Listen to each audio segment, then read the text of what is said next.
Hi, kids. It's time for a story.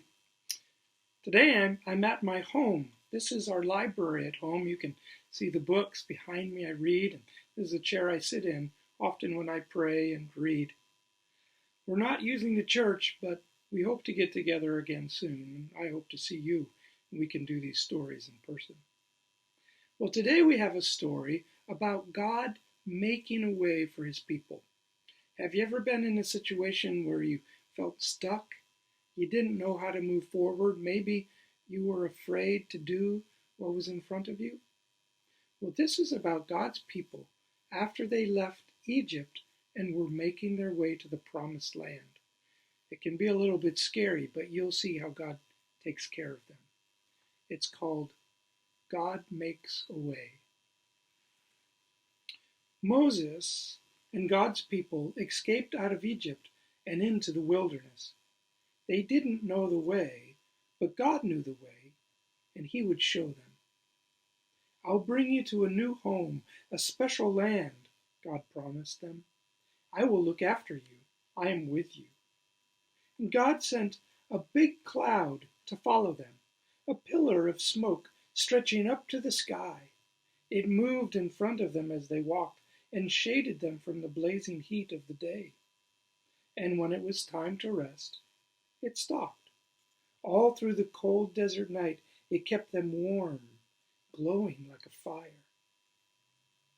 God led his people through the desert to the edge of the great sea, and they were just wondering how to cross it when suddenly they heard a terrible thundering and pounding.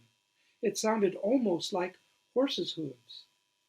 And they shaded their eyes and they looked back and they screamed. It was horses' hooves. Pharaoh and his army were coming to get them. Pharaoh had changed his mind again. "Get my slaves back," he screeched, and charged out into the desert after them with 600 of his fastest horsemen, every single chariot of Egypt. What were God's people going to do? In front of them was a big sea. It was so big there was no way around it, but there was no way through it either. It was too deep. They didn't have any boats, so they couldn't sail across. And they couldn't swim across because it was too far and they would drown. And they couldn't turn back because Pharaoh was chasing them. They could see the flashing of the swords and the now and glinting in the baking sun.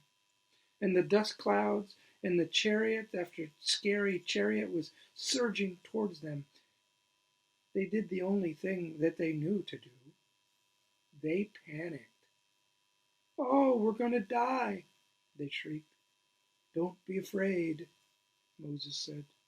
"But there's nothing we can do," they screamed. "God knows you can't do anything," Moses said. "God will do it for you. Trust him and watch." "But there's no way out," they cried. "God will make a way," Moses said. Another minute and it would have been over. But then the strangest thing happened.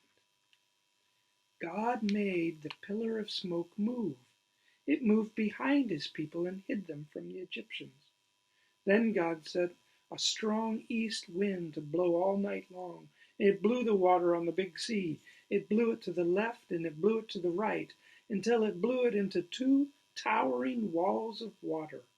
And there, right through the middle of the sea, a muddy pathway opened up, and God's people walked across on dry land.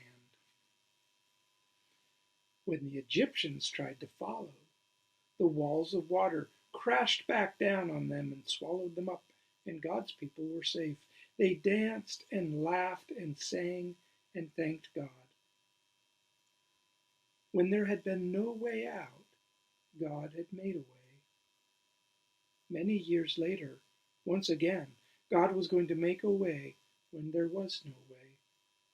For from the beginning, God's children had been running from him and hiding. God knew his children could never be happy without him, but they couldn't get back to him by themselves. They were lost, and they didn't know the way back. But God knew the way, and one day he would show them. God can make a way for us to move forward if we'll trust him one step at a time. God can move us even in scary situations when we feel like something bad is about to happen. If we look to God and pray and trust and relying on his strength, courageously take one more step forward, we'll see God can make a way. Good to be with you. We'll see you again next time.